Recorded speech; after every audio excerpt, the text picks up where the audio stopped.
La poeta, narradora y académica peruana Margarita Saona, que reside en los Estados Unidos desde hace varios años, ha publicado su más reciente libro, La ciudad en que no estás, Cuentos Reunidos, editado por Cocodrilo Ediciones en una muy bonita edición.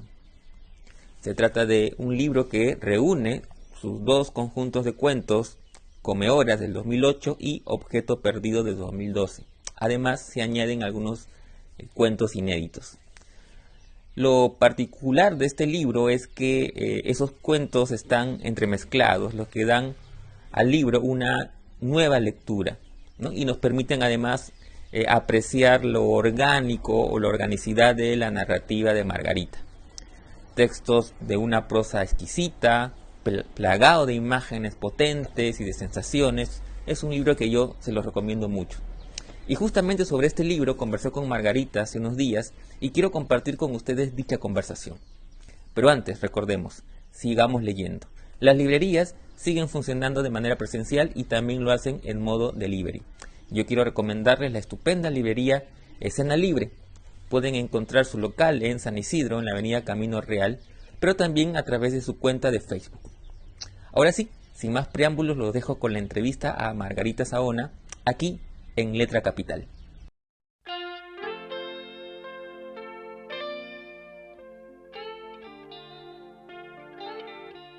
Hola Margarita, muchas gracias por tu tiempo y por permitirnos conversar sobre tu más reciente libro de cuentos, La ciudad en que no estás, Cuentos Reunidos, publicado por Cocodrilo Ediciones.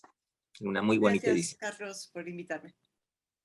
Bueno, quería empezar un poco la charla preguntándote un poco cómo ha sido el proceso, porque eh, entiendo que son cuentos reunidos, es decir, tú ya habías publicado dos libros de cuentos y aquí has hecho una selección, creo que ya has añadido algunos inéditos, Ujú. eh, pero me llama la atención porque el libro presenta una organicidad que podría leerse como un libro diferente, incluso por más que hayan cuentos de otros libros, ¿no? ¿Cómo fue ese proceso? Ujú. Sí, bueno, se inició porque mis otros libros son difíciles de encontrar, no están realmente en circulación. Bueno, a partir de la presentación del poemario Corazón de Hojalata en Lima, varias personas me empezaron a preguntar cómo conseguir los libros. Entonces, desde allí, ¿no? Desde el 2008, 2018, empecé a tratar de pensar cómo volver a ponerlos en circulación, ¿no? Y primero eh, pensé reeditar solamente uno de ellos, pero después, viendo que había producido también algunos cuentos nuevos, pensé que tal vez esta era la ocasión eh, para ponerlos a circular todos juntos, ¿no? Y, y entonces lo que hice fue eh, imprimir todo lo que tenía escrito y bueno, hacer correcciones cuando les necesitaban y luego ponerlos todos en el piso y tratar de ver cómo hacerlos conversar los unos con los otros, ¿no? Establecer una especie de diálogo. Y en efecto, se me ha pasado con cada uno de los libros de creación que he publicado, ¿no? Que a diferencia de los libros académicos, a los libros académicos me acerco normalmente con un plan ya hecho, ¿no? Y teniendo una tesis y una idea, por lo menos, de cómo la voy a desarrollar y qué temas quiero tocar, etcétera. Mientras con los textos de creación son cosas que van saliendo esporádicamente. Escribo poco y escribo cosas breves en general. Y, y, y bueno, varias veces cuando he decidido, bueno, acá tengo un material que quiero publicar, he visto que había una organicidad, aunque yo no lo hubiera planeado así, ¿no? Y, y bueno, ¿no? Creo que el hecho de que se sienta que, ¿no? El primer libro, Come Horas, el segundo libro, Objeto Perdido, y estos nuevos cuentos incorporados, tengan como un mismo lenguaje, una misma temática, tal vez es que que no soy demasiado original, ¿no? Que vuelvo siempre a los mismos temas, a escenas similares, a cosas que me motivan, ¿no? Dentro de unas, como si fuera una especie de, de eco, de una armonía, ¿no? De ciertas frecuencias. Ujú. Ahora que me mencionas eso, Mm, más bien yo cuando leí el libro pensaba en, en algo que conversaba a veces con novelistas, mm, eh, y claro, hay novelistas, por ejemplo, que piensan sus novelas como, digamos, planetas ahí separados totalmente, y hay algunos otros que más bien piensan su obra en conjunto, ¿no? Como una gran constelación. Y mm, entonces, claro, pensaba que de repente tu narrativa iba más o menos por ese lado, ¿no? mm, De una gran obra articulada, orgánica. mm. Orgánica, pero un poco por azar, tal vez porque mi imaginación es orgánica más allá de mi conciencia, ¿no? No es que haya sido planificado, ¿no? Y a veces tengo como una idea, ¿no? Y puedo incluso anunciarla o enunciarla y decir, quiero escribir cuentos acerca de esto, pero luego van saliendo cosas que son más bien como paralelas o tangentes, ¿no? Y no necesariamente lo que me he propuesto, ¿no? Entonces, pocas veces consigo escribir una no creación de una manera así programática, pero, pero sí veo las conexiones, ¿no? Que surgen y como te digo, tal vez tenga que ver con que son simplemente preocupaciones constantes en lo que hago, ¿no? Ujú. Ahora, tú mencionabas justamente lo de la brevedad, que es una Mm, característica en tus cuentos. Hay cuentos muy breves incluso. ujú. Y me preguntaba si eso tenía alguna relación con la poesía, porque tú también eres poeta, has publicado un libro de poesía no hace mucho. ¿Tiene que ver con eso, con un pulso específico al momento de escribir? Creo que sí, porque la manera en que escribo muchas veces viene del sonido de una frase, ¿no? O una idea que de alguna manera se materializa en una frase. Entonces, está muy ligado a cómo suenan las cosas, ¿no? Y a veces de una frase salen cosas que son un poco más líricas y a veces de una frase sale algo que puede contener una anécdota, ¿no?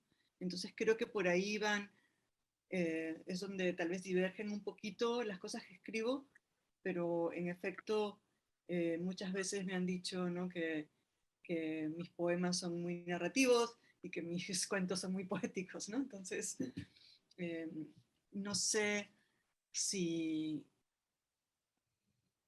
aunque me parece importante el estudio de los géneros, y bueno, soy maestra de literatura, entonces, ¿no? En la primera clase de literatura de los chicos trato eh, de hablar del género y de cómo distinguir los géneros. En la práctica misma creo que las cosas no necesariamente caben en las etiquetas que les damos, ¿no? Ujú, es verdad. Ahora, otra de las características que veo en tus cuentos es que hay una presencia de lo onírico, ¿no? Mm, Que me imagino que obviamente tiene que ver con la poesía. Eh, Incluso por momentos podría uno, mm, digamos, en esa búsqueda de etiquetar, ¿no? mm, Podría decir que hay relatos que se van hacia el género fantástico, aunque no exactamente, digamos, bajo los cánones que los conocemos, pero sí una presencia de lo onírico es lo que yo he mm. percibido, por lo menos desde mi lectura. Sí, ¿no? Y ahora que lo dices, definitivamente, incluso a nivel temático, ¿no? Hay varios cuentos que son sueños, ¿no? Eh, o que mencionan el sueño. Ujú, Y,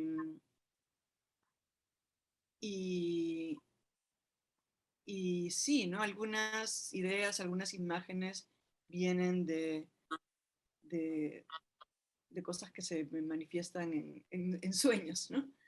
Em, ahora que digo esto, me acordé de un libro precioso de la poeta María Negroni, que se llama Los sueños de Úrsula, y lo que ella dice de ese poemario es que lo escribió en una etapa de su vida en que sus sueños eran muy prolíficos y que realmente son sueños lo que escribe, ¿no?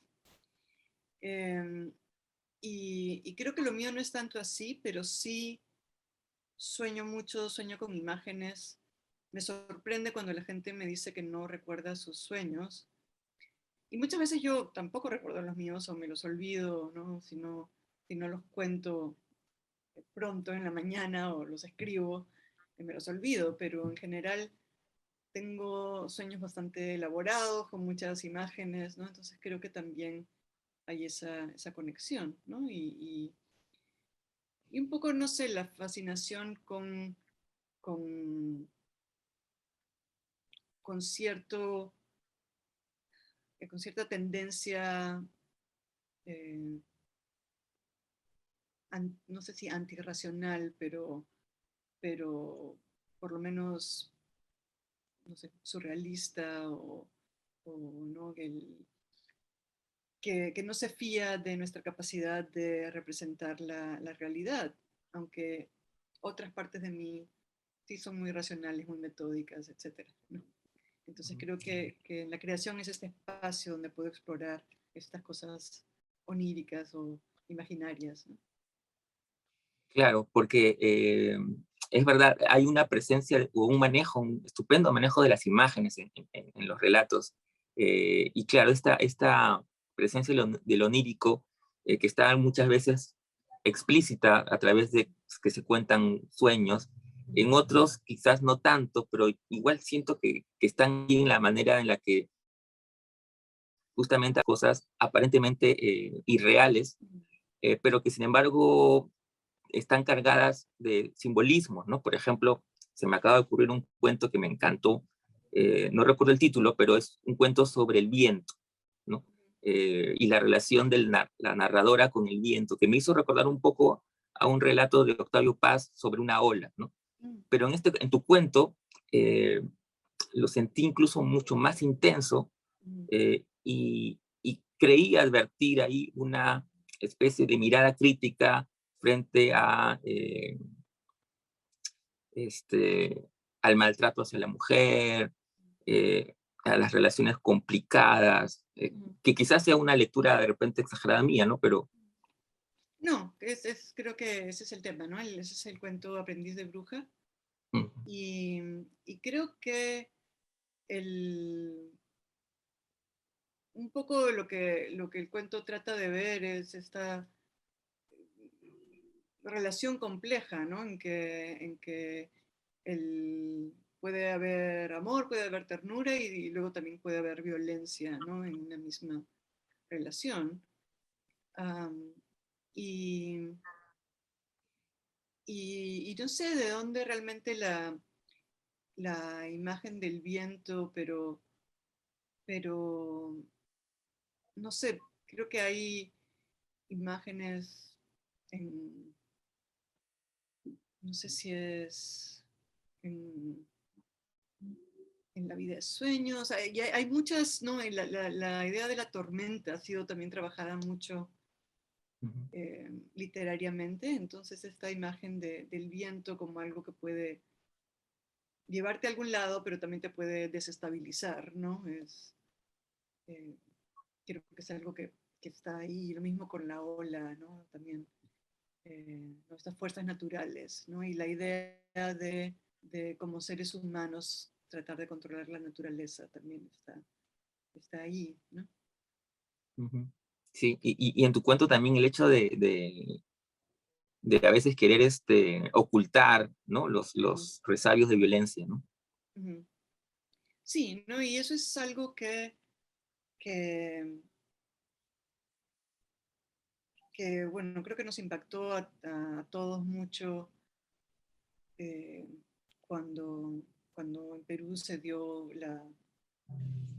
el, la presencia del movimiento Ni Una Menos, ¿no? Y los testimonios de muchas mujeres que contaban lo que les había pasado por primera vez, ¿no? Pero en efecto creo que hay muchas cosas traumáticas que, que nos guardamos, que no queremos revelar a los demás por temor a destruir nuestra propia imagen o por temor por proteger incluso a la persona que abusa, ¿no? Eh, entonces, me parece que sí, que está todo esto ahí, eh, pero que salió de una frase también, ¿no? Esta una frase de pensar, he domesticado al viento y qué podía eso significar. Y bueno, es así como creo muchos de los cuentos, a partir de una frase, una imagen. Ujú. Otro cuento que me encantó es el cuento titulado El Destino, Ujú, eh, que es genial, es breve, ujú, pero habla de dos personas que tienen muchas particularidades en común. ujú, Bueno, voy a tener que spoilear el cuento, y no se encuentran nunca, pero el final ujú, me pareció genial, ¿no? La idea de que pudieron ser felices ujú, para siempre, o quizás un rato o algo así, ujú, si la memoria no me falla, ¿no? ujú. ¿Cómo surge ese cuento? ¿También a partir de una frase? Bueno, eso fue la idea de que a veces después de años descubres que eh, tienes muchas coincidencias con una persona, ¿no? Que, que fueron a la misma universidad o que vivieron en el mismo barrio o que tienen los mismos gustos, pero que no se conocieron nunca, ¿no? Y, y bueno, ¿no? Eh, son cosas que pueden pasar en una gran ciudad, ¿no? Y, y entonces es un poco una especie de parodia nostálgica tal vez de la idea de el amor o de que una pareja es tu otra mitad, ¿no?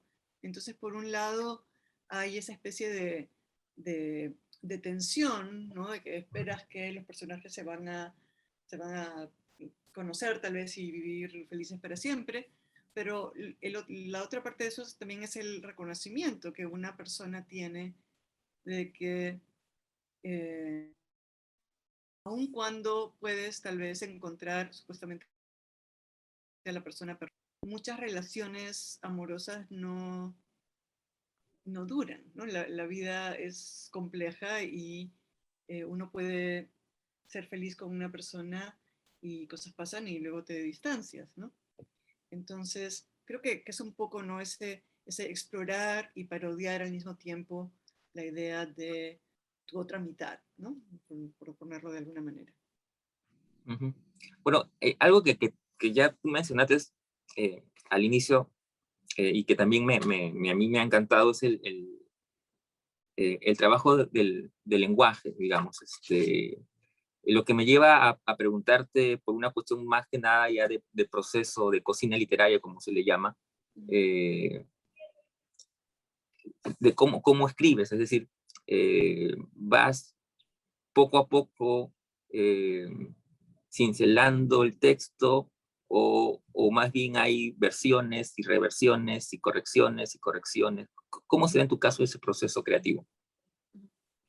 En general, como escribo estas cosas cortitas, suelo escribirlas de un tirón y luego volver y tratar de ver si hay cosas que sobran o cosas que faltan o buscar alguna expresión nueva si hay alguna que no me convence, ¿no? Em, entonces, en parte, creo que escribo estas cosas breves porque no, no tengo la imaginación y la dedicación para un proyecto a largo plazo como sería una novela, ¿no? Entonces, eh, yo admiro mucho a los novelistas que pueden desarrollar una cosa compleja y sostenerla por, ¿no? 300, 400, 500 páginas. Eh, y porque lo que yo hago es todo como, ¿no? pequeñas burbujas, ¿no? Em, y sí, corrijo un poco, pero en general hay pocas cosas que hayan tenido muchas versiones, ¿no? Y los cambios suelen ser pequeños, ¿no?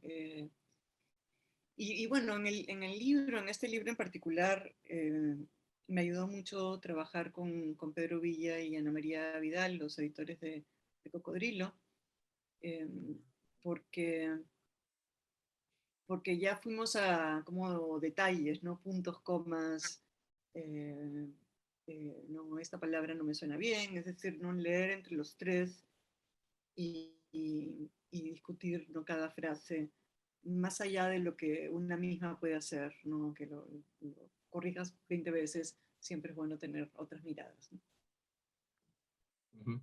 Un poco para ir terminando, ahora que mencionabas de que se te suele decir que tu poesía es más narrativa y tu narrativa es más lírica, pensaba digamos, cómo descubres o te das cuenta de que de repente una idea, una primera frase que aparece Uh-huh. puede desencadenar en un poema o en un relato.